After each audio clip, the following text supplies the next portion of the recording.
10억 아파트 기준으로는 20% 떨어지면 8억, 40% 떨어지면 6억. 네. 평균 3억 떨어져서 7억. 네. 안 믿기시겠지만 데이터는 그렇게 얘기하고 있다. 상당히 지금은 거품이 여전히 지금 너무 많다. 지금 그 영끌족들도 이제 집을 어쨌든 많이 샀잖아요. 네. 근데 그분들이 못 버티면 집을 이제 내놓게 되는 상황이 될 텐데 아까 네. 집을 안 팔린다고 또 말씀하셨고 네.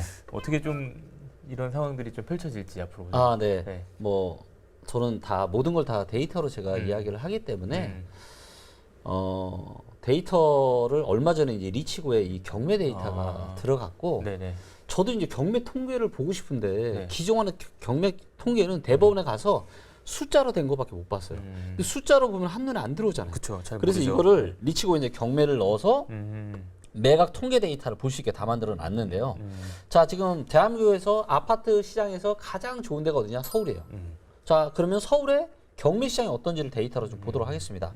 자, 경매 수 어떻게 지금 되고 있죠? 경매 수가 요거거든요. 늘어나고 있네요. 네. 경매 수가 계속 증가하고 있죠. 자, 경매 수가 증가해도 그만큼 매각도 같이 잘 되면은 문제가 없습니다. 자, 근데 매각 수는 어때요? 매각 수가 요 옆에 막대 그래프인데 매각 수는 어때요? 경매 건수 늘어나는 거 대비해서 매각 수가 턱없이 그렇게 부족하네요. 네. 턱없이 부족하죠. 이거는 무슨 얘기죠? 경매 매물은 쌓이는데 경매마저도 잘 안 팔린다. 자, 과연 아니 부동산 지금 대세 상승장이라고 또 이야기하시는 분들이 계시는데 네네. 대세 상승장 이렇게 경매가 이렇게 늘어날까요? 네.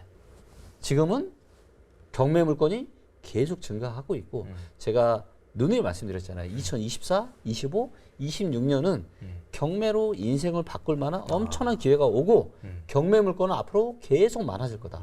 왜?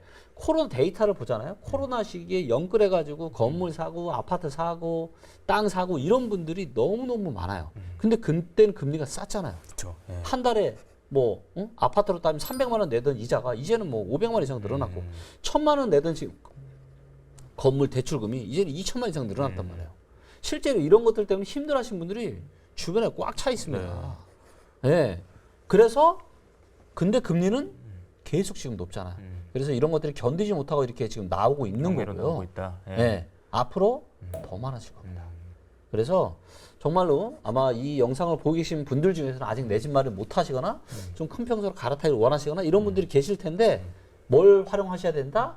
경매 활용하세요. 앞으로는 경매. 네, 이런 웬만한 데이터 이제 리치고에서 다 공짜로 볼 수 있게 다 만들어 놨고요. 그리고 지금도 경매가 얼마나 매력적이냐면 지금도 최소한 10에서 15%, 많게는 20% 싸게 살 수 있어요. 자, 그 얘기는 무슨 얘기예요? 시장에서 아니 경매 건수가 별로 없으면은 모르는데 없으면, 물건도 네. 지금 많아지고 있고 네. 가격도 평균 한 15% 정도 싸게 살 수 있어. 낮은데 굳이 일반적으로 살 필요는 없다. 그렇죠. 자, 10억짜리면 그럼 얼마 더 싸게 살 수 있는 거예요? 1억 5천. 네. 그래서 네. 정말로 이제 경매 전성 시대가 오고 있다라고 제가 예견을 계속 해왔었는데 그것들이 지금 데이터로 지금 실제로 나타나고 있습니다. 네, 알겠습니다. 지금 이제 여러 가지 이제 지표상에서 집값이 좀 앞으로 어두운 전망들을 많이 해주셨는데 네. 그렇다면 이게 이제 뭐 2차 하락에 네. 대한 부분도 말씀해 주셨는데 네. 어느 정도 좀 더 떨어지고 네. 또 얼마나 좀 계속될지 네. 그런 부분 한번 전망해 주시면 좋을 것 네, 같아요. 이것도 말씀을 좀 드릴게요. 방금 그러면 앞으로 얼마나 떨어질 수 있냐? 자, 이거를 가늠해 보려면은 네. 얼마나 비싼지를 알아야 돼요. 현재. 네. 네. 얼마나 비싼지. 그래서 그거를 알 수 있는 데이터가 두 가지 정도가 있습니다. 소득 대비한 아파트 가격이 있고 주택 구입 부담 지수라고 하는 게 있어요. 이 중에서 더 중요한 거 하나만 꼽아라. 그러면 주택 구입 부담 지수를 꼽습니다. 자, 여기에는 주택 가격, 사람들의 소득, 예. 그다음 주택담보대출 금리가 들어갑니다. 자, 예를 들면 내가 한 달에 500만 원을 번다고 쳐요. 세후로 500만 원 정도면 그렇게 작은 건 아니죠. 그렇죠. 거의 한 연봉 아마 한 8천 정도 될 겁니다. 네. 자, 그러면 세후로 한 달에 500을 보세요. 그러면 주택담보대출 상환 금액으로 얼마 쓰실 수 있어요? 한 40%? 40%? 네, 많게 하면. 네. 많아봐야 40%죠. 네. 그럼 네. 얼마예요? 뭐 200. 200 되네요. 예. 그렇죠. 예. 그럼 300은 내가 또 가족들하고 먹고 살아야 되니까. 자, 근데 내가 월급이 600이 됐어요. 그럼 더 쓰실 수 있어요, 없어요? 뭐 조금 더 쓸 수 있겠죠. 그래도 한 250 정도? 네. 뭐 많으면 300? 그래서 내가 소득이 올라가면은 집을 사는 게 덜 부담스럽죠. 네, 그렇죠. 그래서 소득이 또 올라가면 괜찮아요. 그 다음에 주택담보대출 금리가 또 떨어지면 좋은데 만약에 이제 지금 뭐 대출 금리가 네. 5%인데 만약에 이게 2.5%로 떨어져요. 그럼 한 달에 300만 원 갚던 게 얼마로 줄어요? 한 200만 원이나 200만 그 원. 밑으로 네. 떨어지겠죠. 자, 그러면 집을 또 사기에 좋아요, 안 좋아요? 그 정도면 좋죠. 또, 예, 할 그렇죠. 마음이 부담이 들죠. 없죠. 네. 근데 이거를 네. 하나의 지표로 만든 겁니다. 모든 지역을. 음. 그게 바로 뭐예요? 바로 이 주택 구입 부담 지수라고 하는 겁니다. 되게 종합적인 내용들이 담겨 있는 네, 지수네요. 예. 그렇죠. 자, 그래서 이게 역사적으로 봤을 때 2007년부터 데이터가 있는데 평균 얼마냐? 250 정도입니다. 그러니까 한 달에 250만 원씩 갚으면 서울에 집 샀어요. 평균적으로. 근데 이게 코로나 때 얼마까지 갔냐? 387만 원, 거의 400만 원까지 갔습니다. 미쳤죠. 그러니까 자, 한 달에 400만 원씩 갚아가면서 서울에 집을 살 만한 사람이 몇 명이나 있을까요? 많지 않을 것 같은데 일반적인 그렇죠. 직장인에선. 예. 그러다 보니까 집값이 고점 찍고 떨어지는 거예요. 왜? 우리가 더 바보 이론이라고 아세요? 주식이나 부동산 가격이 올라가려면 나보다 더 바보가 더 비싼 가격에 사줘야 돼요. 사줘야죠. 예. 네. 근데 한 달에 400 이상씩을 내고 더 사줄 수 있는 바보가 없다 보니까 떨어진 거예요. 자, 그럼 지금 어느 정도냐? 지금 330만 원입니다. 하여튼 엄청 여전히 높네요. 너무 예. 비싸죠. 근데 이게 낮을 때는 얼마였냐? 170만 원이 안 됐어요. 163. 자, 제가 이제 비율을 그냥 한 달 갚는 금액으로 비율을 드렸는데, 네. 자, 실제로 그런 건 아니고요. 근데 거의 똑같다고 보시면 돼요. 그만큼, 근데 지금은 330이니까 160이면 몇 배예요? 두 배다. 2배. 예. 두 배입니다. 저점의 시기보다 지금 두 배가 비싸요. 자, 그럼 얘가 지금 이거를 감당할 수 있는 사람이 있어요, 없어요, 지금? 별로 없죠. 아니, 지금 다 영끌해가지고 지금 빚들이 이미 너무 많은데 한 달에 330씩 내가면서 서울의 아파트를 또 살만한 사람은 별로 없다. 또다시 코로나 같은 게 터져서 기준금리가 0.5%, 제로금리까지 떨어지지 않는 이상 네.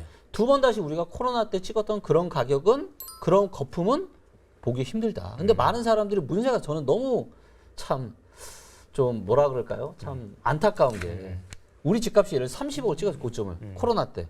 그러면 사람들은 무슨 생각하는지 아세요? 다시 여기를 또 갈 수 있다고 생각을 해요. 물론 그쵸, 한번 투어량이 갔으면, 계속 쌓이고 체력이 계속 증가하고 사람들 소득이 증가하고 이러면 될 수 있어요. 하지만 당장 몇 년 내에 그런 가격은요, 머릿속에서 지우세요. 오지 않습니다. 그는 코로나라고 하는 아주 특별한 이벤트 때문에 벌어진 아주 특이한 일이에요. 천재지변이라고 보시면 됩니다. 그리고 이런 것들이 지금 정상화되는 과정인데, 그래서 저는 얘가 내려갈 수밖에 없다라고 보는데, 평균까지 떨어지려면 250까지 떨어지려면 방법이 세 가지가 있습니다. 네. 첫 번째, 사람들 소득이 늘어나면 돼요. 사람들 소득이 늘어나면은 내가 그만큼 소득이 늘어나니까 더 많은 돈을 내가 주택 지금 대출에 상환할 수 있잖아요. 네네. 근데 사람들 소득이 늘어날 수 있을까요, 없을까요? 쉽지 않을 것 같은데요. 예. 자, 최근 기사를 보면 어떤 네. 기사가 나오죠? 사람들 실질 소득이 17년 만에 최대 감소했다. 오히려 감소. 네. 예. 밀지도 않고. 왜냐하면 물가가 너무 많이 올랐잖아요. 맞아요. 예. 지금 주변 식당에 10,000원 이하 식당을 요즘에 이거를 점심값, 엄청 네. 검색해 찾아가요, 진짜로. 한 끼에 10,000원. 이게 말이 되나요? 음. 네, 진짜로 너무나도 고물가 시대에 살고 있고, 네. 그렇기 때문에 지금은 우리 호주머니에 돈이 없다. 즉 사람들의 소득이 오히려 지금 감소를 하고 있다는, 늘지 않고 실질의 소득이. 자, 그럼 소득은 물 건너갔어요. 둘째, 금리가 내려가면 또 이게 떨어집니다. 자, 근데 금리가 떨어질 가능성이 있어요, 없어요? 당장은 좀 쉽지 않을 것 같아요. 당장은 쉽지 예. 않죠. 예. 당장 뭐 어떻게 될지 모릅니다. 불과 몇 개월 전만 해도 뭐라 그랬어요? 올해 말, 내년 초 금리 떨어질 수 있다. 이런 또 내피셜을 가지고 또 시장이 움직였잖아요. 근데 지금은 어때요? 또 쏙 들어갔죠. 그렇죠. 한 네. 총재도 뭐 그런 경고를 많이 하고 그렇죠. 있으니까. 근데 문제는 뭐예요? 한국은 금리를 억지로 지금 눌러놨단 말이에요. 미국 이만큼 이미 있는데 한국은 진짜 완전 진퇴양난이고요. 금리가 여기서 뭔가 엄청난 경기 침체가 발생한다라면은 금리가 떨어질 수 있겠죠. 하지만 그런 일이 아니라면 금리가 떨어지기 쉽지 않다. 그 얘기는 결국은 소득도 물 건너갔고 금리도 물 건너갔어요. 그러면 주택 구입 부담 지수가 좋아질 수 있는 방법은 딱 하나밖에 없습니다. 집값이 내려가는 거. 왜? 더 이상 사람들이 비싸서 사줄 수가 없어요. 그럼 내려갈 수밖에 없고 지금 매물 쌓이고 있고 아까 데이터 보셨잖아요. 네네. 그러면 얼마 떨어져야 되느냐? 사람들의 소득과 주택담보대출 금리가 현재 수준을 유지한다고 가정을 했을 때 최소한 20% 많게 이 저점까지 떨어지려면 40% 떨어져야 돼요. 그럼 평균 30%. 아마 안 믿기실 겁니다. 아니 많이 떨어졌는데 또 떨어진다고? 30%가 더 떨어지는 네. 게 적정하다 말씀이시잖아요. 그러면 네. 20억 아파트는 최소한 20%니까 얼마야? 4억. 많으면 40%니까 8억. 4억에서 8억. 평균 6억 정도 떨어질 수 있다는 겁니다. 20억 아파트 그지? 10억 아파트 기준으로는 20% 떨어지면 8억. 40% 떨어지면 6억. 네. 평균 3억 떨어져서 7억. 네. 네. 안 믿기시겠지만 데이터는 그렇게 얘기하고 있다. 전제적으로는 또 말씀드리지만 네. 금리가 지금 금리가 멈춰 있고 사람들의 소득이 더 이상 증가하지 못한다라고 했을 때, 네. 그래서 상당히 지금은 거품이 여전히 지금 너무 많다. 네. 저는 훤히 보여요. 훤히 보입니다. 네, 정말로 13, 14년에는 사람들이 아무도 집을 거들떠보지 않았어요. 그렇죠. 근데 그때야말로 사실은 데이터 보니까 어때요? 너무 사야 될 시기였네요. 네. 그러니까 인간은 얼마나 그게 무슨 전문가든 뭐든 다 인간은 결국 내가 보고 싶은 것만 봐요. 그리고 이렇게 데이터를 볼 수가 없습니다. 네. 그래서 근데 데이터에 기반해서 의사결정 하세요. 진짜로 그게 정말 내 자산을 지키고 불릴 수 있는 저는 유일한 길이라고 생각하고 있고요. 그리고 아마도 이런 것들이 내년부터는 상당히 매력적인 이미 데이터를 보게 되면 일부 지역은 이런 데이터들이 굉장히 매력적인 곳들이 있어요. 네. 그런 기회가 이제 내년부터는 네. 좋을 것이다. 시작된다. 네. 그리고 경매로 기왕이면 경매를 더 싸게 네. 잡으시면은 인생을 바꿀 수 있다. 여러분들 기억하시겠지만 자산의 격차가 완전히 벌어지고 빈부 간의 격차가 언제 벌어진지 아세요? 대세 상승장 때가 아니에요. 폭락장 때, 하락장 때. 왜? 그때 대다수는 대응을 못하고 안 좋아지지만 일부 소수의 사람들은 그때 자산을 엄청나게 불립니다. IMF 때 이후로 그러네요. 빈부 네. 격차가 그때 가장 심해졌고요. 네.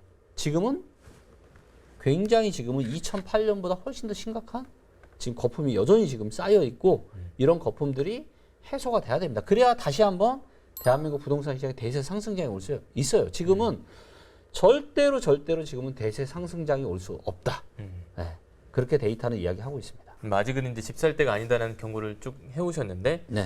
지금 상황에서 좀 무주택자들이 대응하는 좀 자세나 네. 어떤 방법들이 있다면 어떤 게 있을까요? 네. 네, 저는 말씀드리고 싶으면 공부하십시오.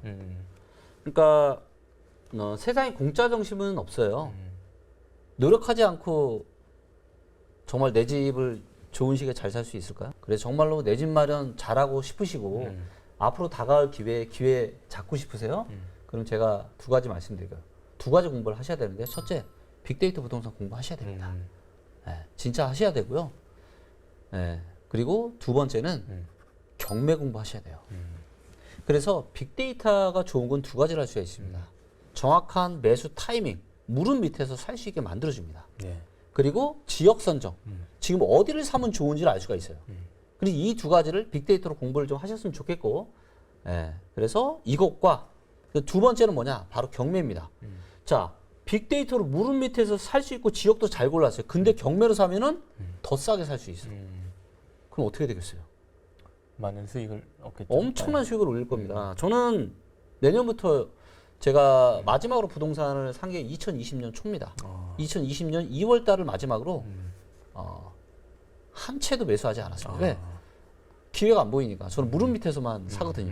근데 내년부터는 이제 다시 아마 조금씩 일부 지역을 제가 좀 사게 될 것 같은데 그래서 정말로 이제 좀 공부하셨으면 좋겠다. 이 말씀 좀 꼭 드리고 싶고 그러면 정말로 인생을 엄청나게 레벨업 시킬 수 있다. 이런 말씀 드리겠습니다.